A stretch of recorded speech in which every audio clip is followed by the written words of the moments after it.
Jurnalistik 4B semester 4. Pada mata kuliah Etika Filsafat Komunikasi, saya akan merangkum 15 materi yang telah dipelajari. How important are ethics in today's society? Etika itu kebiasaan yang saya tahu, yaitu sebuah moral. Moral itu nilai.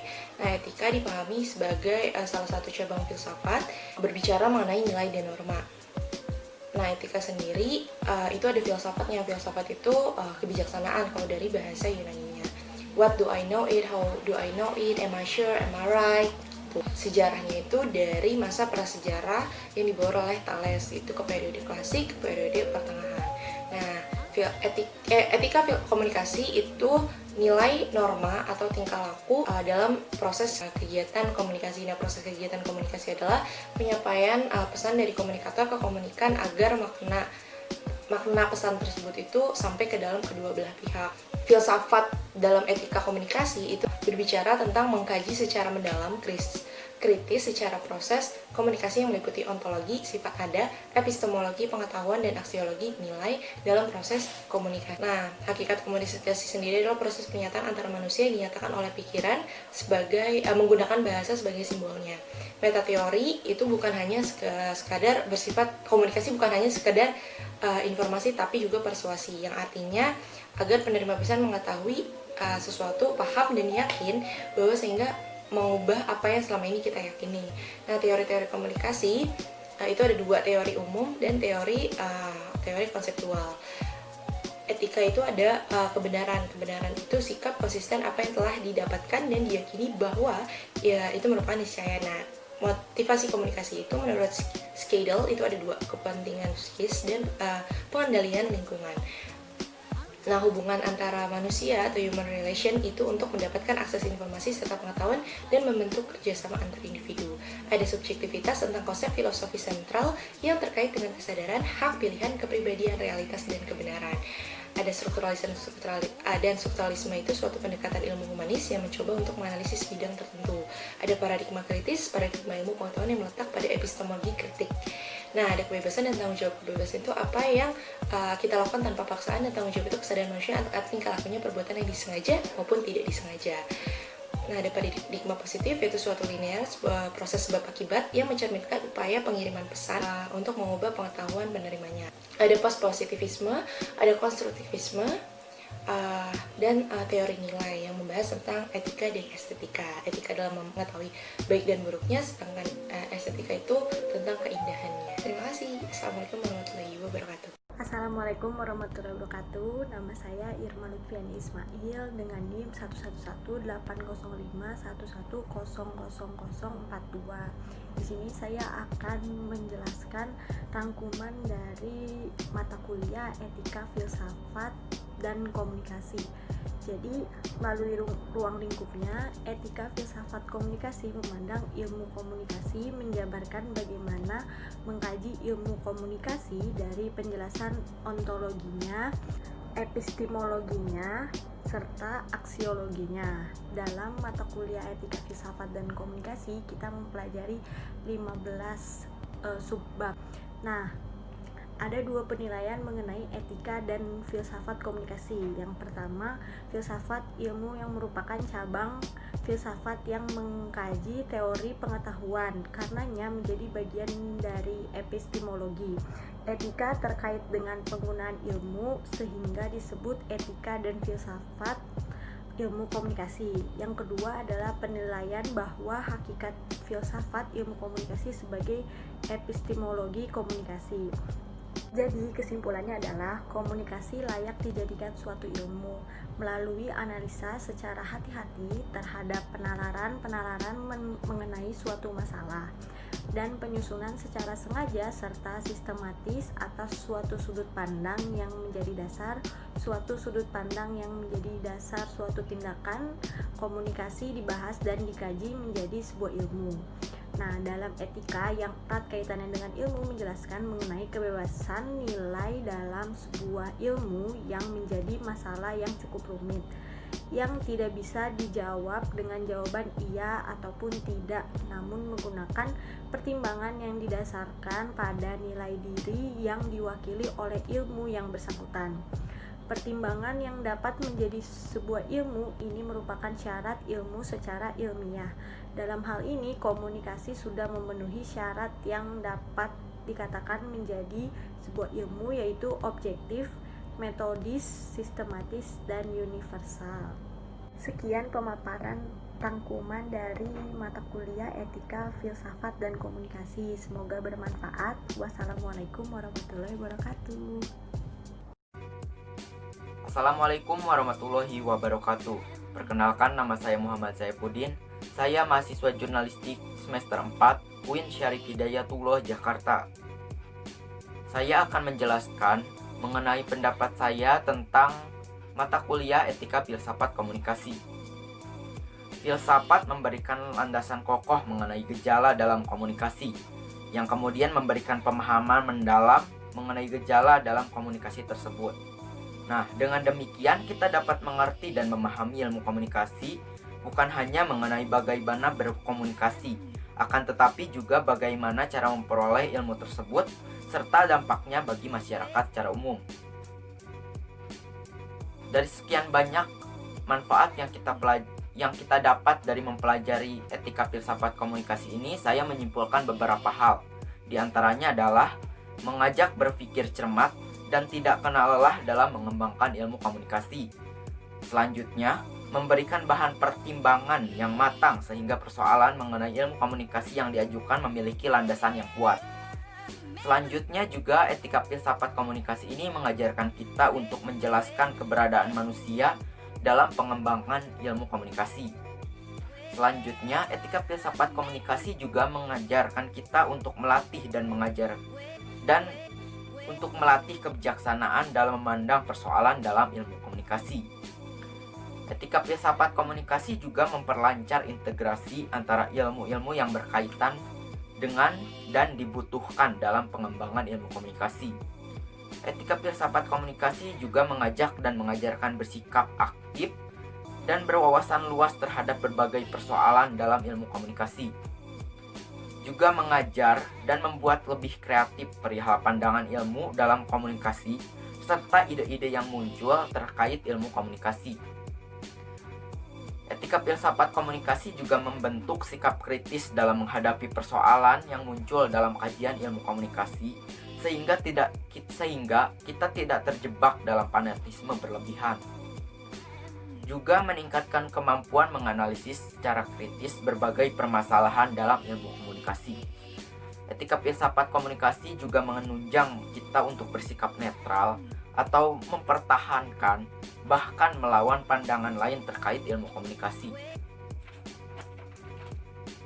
Etika filsafat komunikasi juga memberikan pengertian mengenai cara hidup dan pandangan hidup bahkan pandangan dunia. Mungkin hanya sekian yang dapat saya sampaikan. Kurang dan lebihnya mohon maaf. Wassalamualaikum warahmatullahi wabarakatuh. Assalamualaikum warahmatullahi wabarakatuh. Nama saya Siti Zilmutaha dari Jurnalistik 4B. Yang pertama, saya akan menjelaskan tentang pengertian etika, filsafat, dan komunikasi. Pengertian etika itu sendiri adalah suatu norma atau aturan yang dipakai sebagai pedoman dalam berperilaku di masyarakat bagi seseorang terkait dengan sifat baik dan buruk. Kata filsafat berasal dari bahasa Yunani, yaitu filosofia, terdiri dari kata philos yang berarti cinta atau sahabat dan kata sophia yang berarti kebijaksanaan, kearifan atau pengetahuan. Nah, objek kajian filsafat ini ada dua. Yang pertama itu objek material. Objek material ialah segala sesuatu yang menjadi masalah, segala sesuatu yang dimasalahkan oleh filsafat. Nah, objek material filsafat ini dibagi atas tiga nih. Yang pertama ada hakikat Tuhan, hakikat alam, dan hakikat manusia. Yang kedua, objek formal. Objek formal dari filsafat ini adalah usaha mencari keterangan secara radikal atau sedalam-dalamnya sampai ke akar tentang objek materi filsafat. Selanjutnya, pengertian dari komunikasi. Komunikasi ini dapat dimaknai sebagai jalan proses di mana seseorang maupun sekelompok orang menciptakan serta menggunakan sejumlah informasi agar saling terhubung dengan lingkungan sekitarnya. Secara umum, komunikasi dapat dilakukan secara verbal serta dapat dipahami oleh kedua pihak yang berkaitan. Ada dua landasan komunikasi. Yang pertama ini ada kebersamaan atau commonality, di mana adanya saling pengertian terhadap sesama makhluk sosial, rasa toleransi yang berbuah tenang dan damainya kehidupan sosial. Yang kedua, ada individualitas atau individualisme. Nah, landasan individualitas ini berkenaan dengan pemaknaan terhadap manusia yang memiliki fitrah kehidupan sebagai makhluk berpotensi. Filsafat komunikasi adalah ilmu yang mengkaji setiap aspek dari komunikasi dengan menggunakan pendekatan dan metode filsafat, sehingga didapatkan penjelasan yang mendasar, utuh, dan sistematis seputar komunikasi. Pemikiran filsafat komunikasi merupakan pemikiran yang menyatu dengan pemikiran teori komunikasi. Nah, etika filsafat komunikasi ini penting nih untuk kehidupan sehari-hari sebagai upaya untuk menjaga keseimbangan antara kebebasan berekspresi dengan tanggung jawab terhadap diri sendiri dan orang sekitar. Terima kasih. Assalamualaikum warahmatullahi wabarakatuh.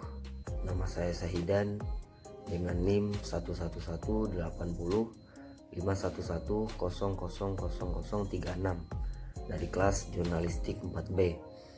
Di sini saya akan memaparkan kesimpulan apa saja yang saya dapat selama mempelajari mata kuliah etika dan filsafat komunikasi. Baiklah, dalam kehidupan bermasyarakat terdapat suatu sistem yang mengatur tentang tata cara manusia bergaul. Tata cara pergaulan untuk saling menghormati biasa kita kenal dengan sopan santun, tata krama, protokoler, dan lain-lain. Tata cara pergaulan bertujuan untuk menjaga kepentingan komunikator dan komunikan agar merasa senang, tentram, terlindungi tanpa ada pihak yang dirugikan kepentingannya. Tata cara pergaulan atau aturan perilaku, adat, kebiasaan manusia dan dalam bermasyarakat dan menentukan nilai baik dan nilai tidak baik itu dinamakan dengan etika. Istilah etika ini sendiri berasal dari kata ethicus Latin dan dalam bahasa Yunani disebut ethikos yang berarti kebiasaan, norma-norma, nilai-nilai, kaidah-kaidah dan ukuran baik buruk tingkah laku manusia. Jadi dapat kita sebut etika komunikasi adalah norma, nilai atau ukuran tingkah laku baik dalam kegiatan komunikasi di suatu masyarakat. Etika komunikasi menjadi hal terpenting dalam menjalin hubungan yang baik antar pribadi maupun organisasi. Hubungan baik akan tercipta dengan sendirinya apabila adanya etika komunikasi. Oleh karena itu, etika komunikasi menjadi sangat penting dalam konteks menjalin hubungan yang baik dengan orang lain. Etika adalah penerapan dari proses dan teori filsafat moral pada situasi nyata. Etika berpusat pada prinsip dasar dan konsep bahwa manusia dalam berpikir dan tindakannya didasari oleh nilai-nilai. Etika berkaitan dengan prinsip-prinsip tentang moral, tentang baik dan buruk, sehingga secara sederhana dapat dikatakan bahwa etika adalah disiplin yang mempelajari tentang baik dan buruk sikap tindakan manusia. Ketika etika tersebut dihubungkan dengan komunikasi, maka artinya adalah bagaimana kita menggunakan prinsip-prinsip moral yang berlaku di dalam suatu masyarakat, baik dan buruk, ketika kita berkomunikasi dengan orang lain. Ketika etika dihubungkan dengan komunikasi, maka artinya adalah bagaimana kita menggunakan prinsip-prinsip moral yang berlaku di dalam suatu masyarakat, baik dan buruk, ketika kita berkomunikasi dengan orang lain. Baiklah, mungkin itu saja yang dapat saya simpulkan. Terima kasih. Assalamualaikum warahmatullahi wabarakatuh. Assalamualaikum warahmatullahi wabarakatuh. Nama saya Bima Samiaji, jurnalistik 4B. Setelah mempelajari mata kuliah etika dan filsafat komunikasi selama 15 pertemuan ini, saya ingin menyimpulkan beberapa hal yang bisa menjadi tujuan dan manfaat mempelajari mata kuliah ini. Yang pertama, yaitu memahami filsafat sebagai landasan untuk berpikir, sekaligus sebagai landasan untuk mengembangkan ilmu pengetahuan. Yang kedua, memahami aspek-aspek filosofis dari komunikasi, baik teoritis maupun praksis, dengan mendasar, metodis, dan kritis. Yang ketiga, memahami dan mengkaji aspek-aspek yang menjadi pembentuk etika dan komunikasi. Yang keempat, mampu mengkritisi perkembangan etika komunikasi dalam konteks komunikasi kekinian. Yang kelima, mampu mengembangkan nilai-nilai baru sebagai bagian dari pembentuk iklim komunikasi yang etis sekaligus efektif.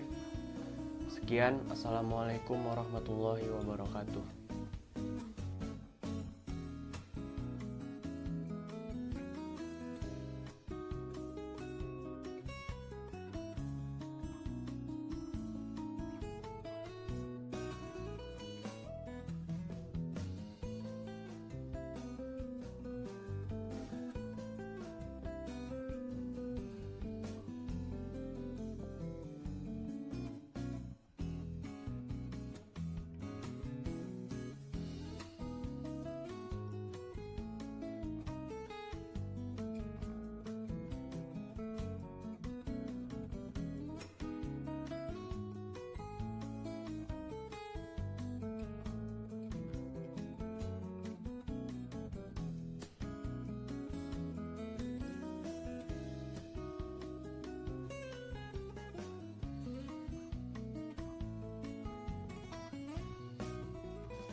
Assalamualaikum warahmatullahi wabarakatuh. Perkenalkan, nama saya Ulwanul Askan, mahasiswa Universitas Islam Negeri Jakarta, Fakultas Ilmu Dakwah dan Komunikasi, Program Studi Jurnalistik.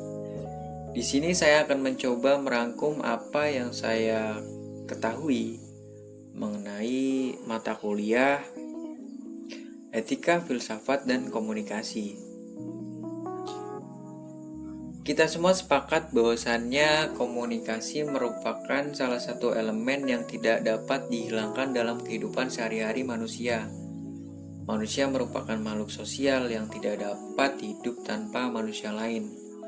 Karenanya, untuk menjaga keterhubungan, manusia memerlukan sarana berkomunikasi.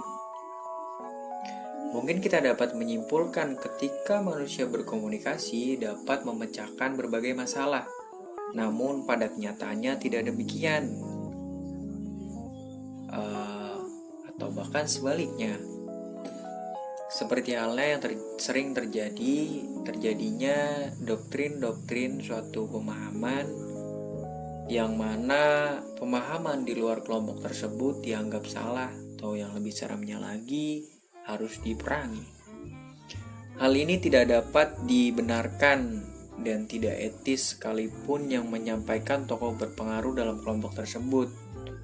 Karenanya setelah itu menimbulkan perpecahan dan permusuhan atau bahkan banyak memakan jatuh korban.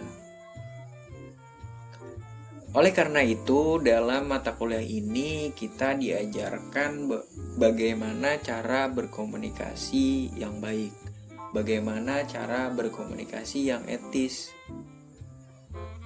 tanpa mengesampingkan moral, budaya, agama, dan lain sebagainya. Untuk membedah cara berkomunikasi yang baik dan etis tersebut, sudut pandang yang diambil adalah sudut pandang filsafat. Filsafat merupakan induk dari ilmu pengetahuan. Hal ini dapat diamini karena banyaknya tokoh-tokoh filsuf seperti Aristoteles, Plato yang sudah melahirkan berbagai macam ilmu pengetahuan, cara bagaimana berkomunikasi dengan baik dan etis.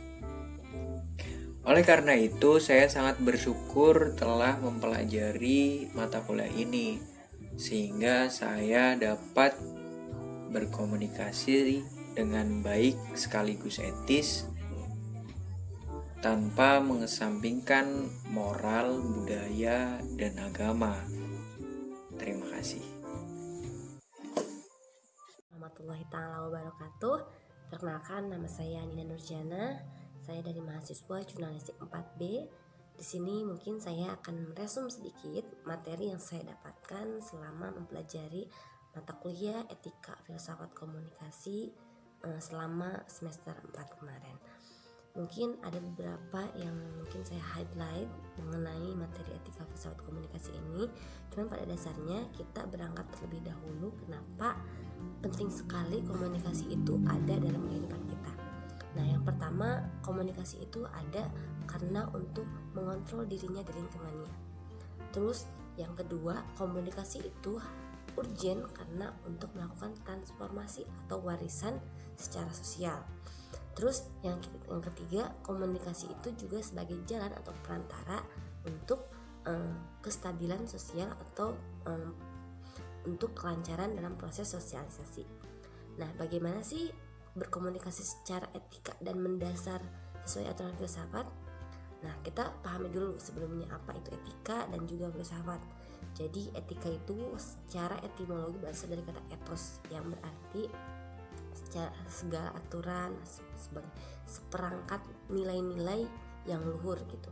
Sedangkan filsafat adalah suatu keilmuan yang dimana di sana kita mempelajari disiplin ilmu itu secara mendalam, secara radix gitu, sampai akar-akarnya.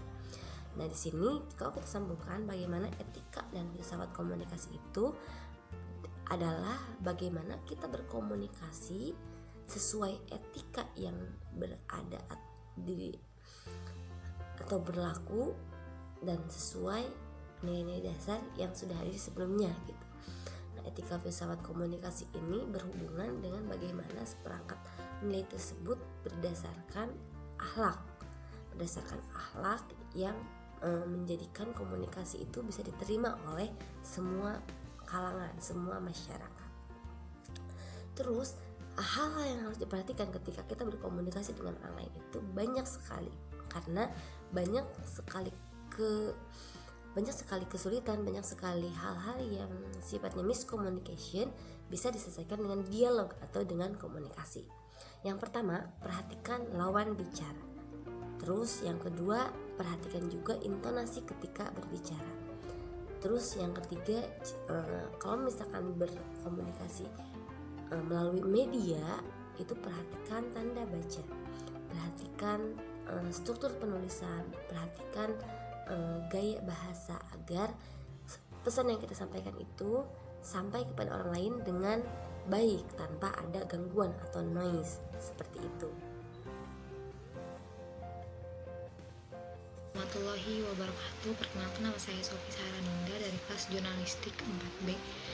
Di sini saya akan menjelaskan tentang etika dan filsafat komunikasi.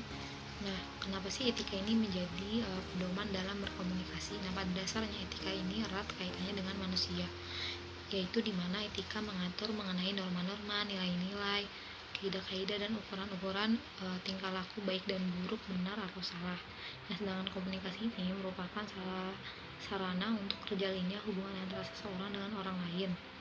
Dengan adanya komunikasi, maka terjadilah hubungan sosial, karena sejatinya manusia itu adalah sebagai makhluk sosial, di mana satu dengan yang lain itu yaitu saling membutuhkan, sehingga terjadinya interaksi timbal balik. Nah, dalam hubungan seseorang dengan orang lain terjadi proses komunikasi. Tetapi ketika sedang melakukan komunikasi, terkadang kita tidak memperhatikan etika komunikasi dengan baik. Hal ini terkadang orang salah menafsirkan isi dari informasi tersebut yang diberikan ataupun yang didapatkan. Hakikat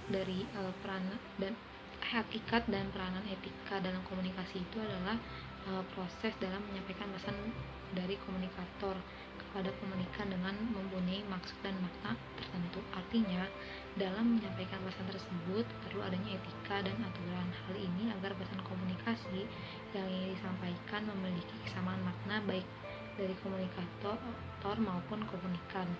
Oleh karena itu, peran etika dalam komunikasi sangatlah diperlukan, mengingat manusia itu adalah makhluk yang beretika dan berkomunikasi.